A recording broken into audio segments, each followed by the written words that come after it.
I'm 96 years old, and there isn't much left ahead of me now. The days feel shorter, even when they're long. The nights are quiet in a way I never used to notice. It's strange what becomes loud when everything else fades. The thoughts, the memories, the things you didn't say. I used to think I had time. That was always the quiet assumption underneath everything. Not something I said out loud, just something I believed without questioning. There would be more years, more chances, more conversations, more time to become the person I thought I was supposed to be. But I wasn't becoming anything. Not really. I was adjusting, shaping myself around other people's expectations, trying to be seen a certain way, trying to be enough in rooms that didn't even matter. I can see it clearly now. I spent most of my life trying to impress people who barely remember me. When I was in my 20s, I thought I was building something solid. I had a decent job, wore pressed shirts, kept my shoes polished. I paid attention to how I spoke, how I stood, how I laughed. Even my laugh, I practiced it in a way. Not in front of a mirror, but in my head. I didn't want to sound foolish. I didn't want to seem small. I remember turning down invitations from friends because I thought they weren't useful. That's the word I used back then, useful. As if every moment needed to lead somewhere. As if people were steps, not people. There was a woman, too. Her name was Lillian. She had this way of listening that made you feel like your words mattered, even when they didn't. She used to invite me for walks, just walks. No plans, no purpose. I went a few times, but it made me restless. I kept thinking about work, about getting ahead, about what others might be doing while I was walking. I stopped going. I told her I was busy. She nodded like she understood, but I don't think she believed me. I didn't even believe me. I just thought I had more important things to do. She married someone else a few years later. I heard he was a school teacher. Quiet man. I remember thinking at the time, that's not very ambitious. I haven't thought that in a long time. In my 30s and 40s, I worked harder, longer hours. I said yes to everything that looked impressive and no to anything that didn't. Promotions came, titles came. I learned how to speak in meetings, how to take credit without seeming like I was taking it. I learned how to nod at the right moments, how to make people feel like I agreed with them, even when I didn't. People respected me, or at least they acted like they did. That felt like something. But I can't remember a single moment from those years that felt warm. Not one. I remember offices. I remember deadlines. I remember the sound of my own voice, explaining things no one remembers now. But I don't remember laughter that stayed with me. I don't remember sitting still and feeling content. My parents grew older during that time. I visited when it was convenient, called when I had time. I told myself they understood, that they were proud, and maybe they were. They never complained. My mother used to say, "You sound tired." I'd laugh it off, tell her I was doing important work, that it would all settle down eventually. It didn't. My father passed first, a quiet thing, a phone call in the middle of a work day. I remember being more annoyed at the interruption than anything else. That's hard to admit. I left the office, of course. I did what I was supposed to do, attended the funeral, stood beside my mother, shook hands, but I don't remember feeling it fully. Not then. There was always something else pulling at me.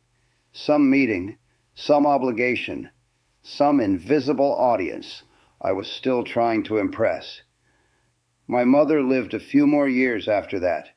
I visited a little more often, but even then, I was distracted, checking my watch, thinking about what I had to do next. She would sit across from me, smiling in that patient way, like she knew something I didn't. One afternoon, she said, "You don't have to prove anything anymore." I didn't understand what she meant. I thought she was just being kind. I wish I had asked her. She died not long after that, and for the first time, something felt final. Not dramatic, not overwhelming, just a quiet closing of a door I hadn't realized was still open. There was no one left who remembered me before I started trying so hard. In my 50s, I started to slow down, but not in the way you'd hope, not because I chose to, because I had to. The energy wasn't the same. The drive didn't feel as sharp. And without that constant motion, things started to settle. That's when I began to notice the emptiness. I had colleagues, but not friends.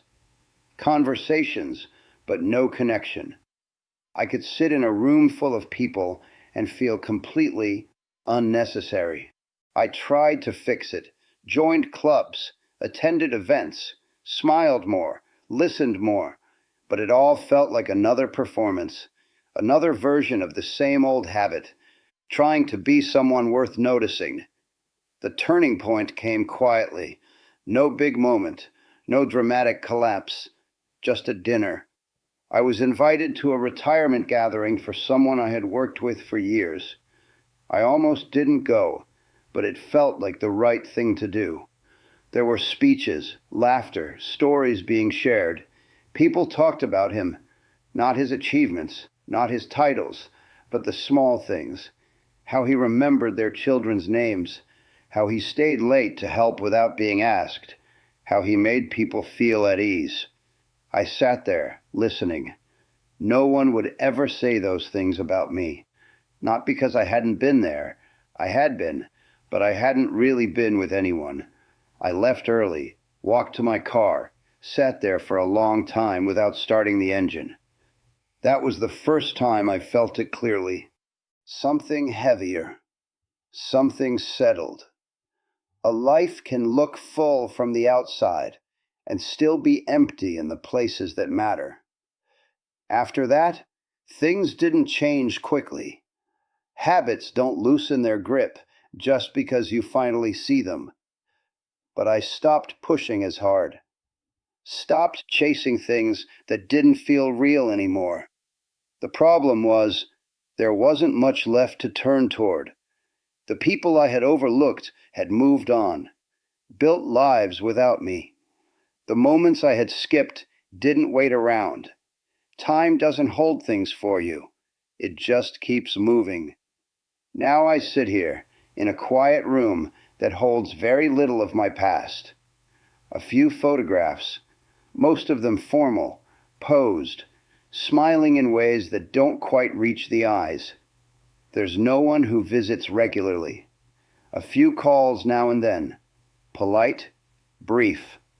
I don't blame anyone for that. This is the shape my life took. Not because of one mistake, but because of thousands of small choices that all leaned in the same direction, toward approval, away from presence. I used to think regret would feel louder, sharper, like something that demands your attention. But it's not like that. It's quiet. It sits beside you. It shows up in ordinary moments, when you're eating alone, when you hear laughter from another room, when you remember a name you haven't said in decades, and you realize you had the chance to choose differently. If you're listening to me now, I won't tell you what to do. It's not my place. And besides, people rarely change because someone else tells them to. But I will say this. The people you're trying to impress, they're not keeping track the way you think they are. They're busy with their own lives, their own worries, their own need to be seen. And the ones who would have loved you really loved you. They don't need to be impressed. They just need you to be there. I didn't understand that until it was too late.